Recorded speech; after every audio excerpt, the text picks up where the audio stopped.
ଦେଖନ୍ତୁ ବିହାରରେ ବର୍ତ୍ତମାନ ଯୋଉ ନିର୍ବାଚନ ହଉଛି ଆପଣ ଜାଣିଛନ୍ତି ତା ପୂର୍ବରୁ ଯୋଉଟା ସ୍ପେଶାଲ ଆପଣଙ୍କର ଯୋଉଟା କରା ରେଜିଷ୍ଟ୍ରେସନଟା କରାଯାଇଛି ଯୋଉ ଆପଣଙ୍କର ରିଭିଜନ କରାହେଇଛି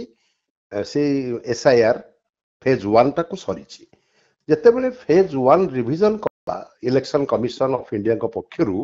ସେତେବେଳେ ସବୁ ରାଜନୈତିକ ଦଳ ଭାରତୀୟ ଜନତା ପାର୍ଟିକି ଛାଡ଼ିଦେଲେ ସମସ୍ତଙ୍କ ମନରେ ବହୁତ ବଡ଼ ସଂଶୟ ଥିଲା ଯେ ବୋଧହୁଏ ଏମାନେ ଯୋଉମାନେ ସମସ୍ତେ ହଉଛନ୍ତି ଇଣ୍ଡିମେଣ୍ଟର ସମର୍ଥକ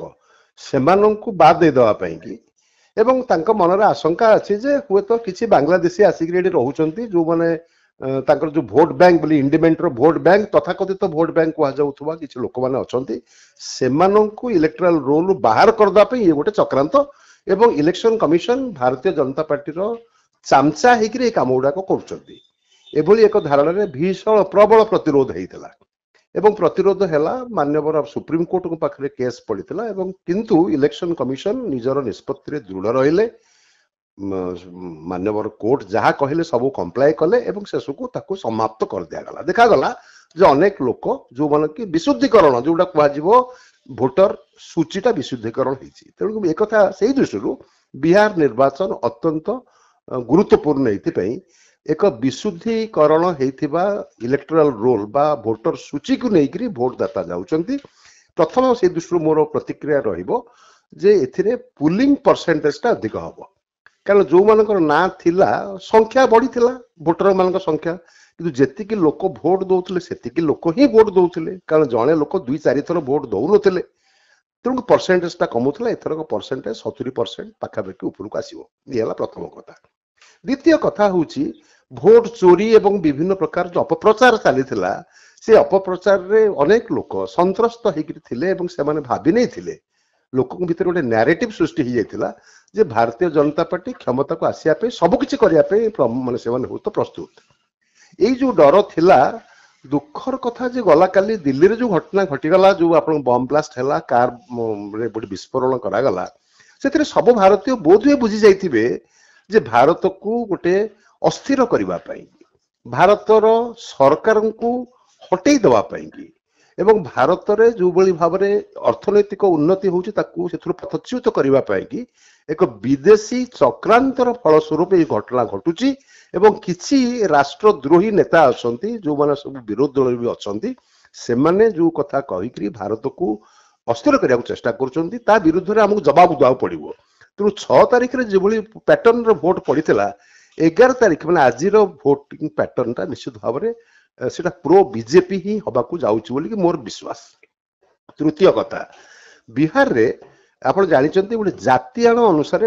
ଜାତିବାଦକୁ ଅତ୍ୟନ୍ତ ପ୍ରାଧାନ୍ୟ ଦିଆଯାଏ ଏବଂ ଜାତିଆଣ ମନୋଭାବର ସହିତ ଲୋକମାନେ ଭୋଟ ଦିଅନ୍ତି ସେଥିରେ କ୍ରମଶଃ ପରିବର୍ତ୍ତନ ଘଟୁଛି ସେଥିପାଇଁ ଆପଣ ଜାଣିଥିବେ ଯୋଉ ସର୍ଭେ କରାଯାଉଥିଲା ଜାତିଗତ ସର୍ଭେ କରାହଉଥିଲା ଏବଂ ସେଥିରେ ମଧ୍ୟ ସମସ୍ତେ ରାଜି ହେଲେ ଏବଂ ଅଲ୍ଟିମେଟଲି ଜାତିଗତ ସର୍ଭେ କରାଗଲା ବର୍ତ୍ତମାନ ସେମାନଙ୍କ ପାଖରେ ବିଶେଷ କିଛି ଇଣ୍ଡିମେଣ୍ଟ କିମ୍ବା ମହାଗଠବନ୍ଧନ ପାଖରେ ବିଶେଷ କିଛି ଇସ୍ୟୁ ଆଉ ନାହିଁ ସେମାନେ ବର୍ତ୍ତମାନ କିନ୍ତୁ ଇଣ୍ଡିଆ ମେଣ୍ଟ କେବଳ କହୁଛନ୍ତି ମୋଦିଙ୍କ ବିରୁଦ୍ଧରେ ସେମାନେ କଥା ଗୁଡ଼ିକ କହୁଛନ୍ତି ଯେତେବେଳେ କି ଏନଡିଏ ସରକାର ଯେଉଁମାନେ ଅଛନ୍ତି କ୍ଷମତାରେ ଅଛନ୍ତି ସେମାନେ ବିକାଶର କଥା କହୁଛନ୍ତି ଏବଂ ଲୋକମାନଙ୍କୁ ଡରଉଛନ୍ତି ଯେ ଜଙ୍ଗଲ ରାଜର କଥା ମନେ ପକେଇ ଦଉଛନ୍ତି ଲୋକମାନଙ୍କ ଆଗରେ ବର୍ତ୍ତମାନ ଦୁଇଟି ପ୍ରଶ୍ନ ଜଙ୍ଗଲ ରାଜ ନା ସୁଶାସନ ତୃତୀୟ କଥାଟି ହେଲା ଯେ ସେଠି ଯୋଉ ପାରମ୍ପରିକ ଭୋଟ ଯେମିତି ଚାଲିଥିଲା ୟା ଭିତରେ ଗୋଟେ ନୂଆ ଦଳର ଆବିର୍ଭାବ ଘଟିଛି ସେ ଦଳଟା ହଉଛି ଜନସୁରାଜ ପାର୍ଟି ଯୋଉଟା କି ପ୍ରଶାନ୍ତ କିଶୋର ସେଟାକୁ ଆରମ୍ଭ କରିଛନ୍ତି ସେ ହଉଛନ୍ତି ପ୍ରତିଷ୍ଠାତା ନିଜେ କଣ୍ଟେଷ୍ଟ କରୁନାହାନ୍ତି ନିଜ ପ୍ରାର୍ଥୀମାନଙ୍କ ସପକ୍ଷରେ ଭୋଟ ପ୍ରଚାର କରୁଛନ୍ତି ଜନସୁରାଜ ଯୋଉ ନୂଆ ଦଳ ହେଇକି ଆସିଛନ୍ତି ଯେତେବେଳେ କି ଲୋକମାନେ ଯୋଉମାନେ ସମସ୍ତେ ଅତିଷ୍ଠ ହେଇକି ଥିଲେ ଜଙ୍ଗଲ ରାଜରେ ଏବଂ ପରବର୍ତ୍ତୀ କାଳରେ ନୀତିଶ କୁମାରଙ୍କର ଶାସନରେ 20 ବର୍ଷ ଲଗାତାର ଭାବରେ ରହିଛନ୍ତି ସେମାନେ ଗୋଟେ ଯେ ସେମାନେ ଦୁଇ ଦଳକୁ ମୁହଁ ଛାଡି ଫେରେଇକିରି ଜନସୁରାଜ ଆଡକୁ ମଧ୍ୟ କିଛି ଲୋକ ମୁହଁ ଫେରେଇ ପାରନ୍ତି ଏଇ ଯୋଉ ଲୋକମାନେ ମୁହଁ ଫେରେଇବେ ସେମାନେ ବାସ୍ତବରେ କ୍ଷତି ମହାଗଠବନ୍ଧନର କ୍ଷତି କରିବେ ନା ଭାରତୀୟ ଜନତା ପାର୍ଟି ଏବଂ ଏନଡିଏ ମେଣ୍ଟର କ୍ଷତି ସାଧନ କରୁଛନ୍ତି ସେଇଟାକୁ ଆମକୁ ଦେଖିବାକୁ ପଡିବ ସମ୍ଭବତଃ ମୁଁ ଭାବୁଛି ଏଇ ଯୋଉ ନୂଆ ପ୍ରକାରର ଇକ୍ୱେସନ ବା ଆପଣଙ୍କର ଯୋଉ ବ୍ୟବସ୍ଥା ବର୍ତ୍ତମାନ ସେଠି ସୃଷ୍ଟି ହେଇଯାଇଛି ସେଥିରେ ଲାଭାନ୍ୱିତ ସାମାନ୍ୟ ମାତ୍ରାରେ ହେଇପାରେ ଏନଡିଏ किंतु बड़ कष्टकर यात्रा जय यात्रा होउची किंतु मु तो भाबुची देश पाई कि एनडीए जिणिबार आवश्यकता अच्छी ता नहले ये जो बोमा विस्फोरण दिल्ली रे हैला तो अन्य शहर रे एमती पटना रे भी कोतल घटिबो कहि हबो नाही। सर आपण भाबुचंदी कि एनडीए एथर पुणी आउथरे क्षमता को फेरिबो? हाँ मु भाबुची शेष सुजोग निश्चित भाव में से अंततः नीतीश कुमार को देबे कारण नीतीश कुमार नेतृत्व रे एनडीए क्षमता को आसबार संभावना अच्छी एवं से दृष्टि जे जेहेतु भारतीय जनता पार्टी केंद्र रे सरकार गढ़ी एनडीए एवं से गोटे घटक दल हिसाब रे प्रमुख घटक दल हिसाब रे जेडीयू अच्छी जोटा कि एनडीए सरकार अच्छी एवं से माने दिल्ली रे शासन रे समस्त खुशी समग्र देशवासी खुशी अच्छा तेणु तार एक प्रतिफलन हुए तो बिहार निर्वाचन में आमको देखा मिल पारे तेणुक इंडिया आपणकर मेंट अपेक्षा इंडिया मेंट महागठबंधन अपेक्षा एनडीए मेंट इटा निश्चित भाव में अपेक्षाकृत भाव में भल रमको केवल देखा पड़ो आज 14 तारिख दिन देखा पड़ो जे से केते अधिक भोट रे से सरकार गढ़ा जाउछंती। सर जो 122 टी आसन रे वर्तमान निर्वाचन मतदान होउची बीजेपी सेतरु 42 टी सीट रे 2020 रे जीतिला एवं से माने एबे दाबी करछन जे आमे आउरी अधिक सीट रे जीतिबु याकु नै कोन कहबे? ताहा संभव ए दृष्टि दुईटी कारण संभव मु जेमति कहूतिली से गुडा पारंपरिक भाव में भारतीय जनता पार्टी भोट ये जो विशुद्धीकरण हो गला परे मु तो भाबुची से लोक माने खुशी अछंती वास्तव में खुशी अछंती। आपण देखंतु समस्ते भारी दुख रे प्रकाश करुथिले जे गुडे अवांछित लोक मानकर ना रही जो माने कि तांकर तालिका रे अछि अथच से माने वोट दवा को आसुनांती वर्तमान से गुडी को विशुद्धीकरण हैला परे लोक माने खुशी एक द्वितीय कथाटी होउची सेडा को पारंपरिक भाव में भारतीय जनता पार्टी रो वोट अछि सेठी। तृतीय कथा होउची जो गला कथा कहूतिली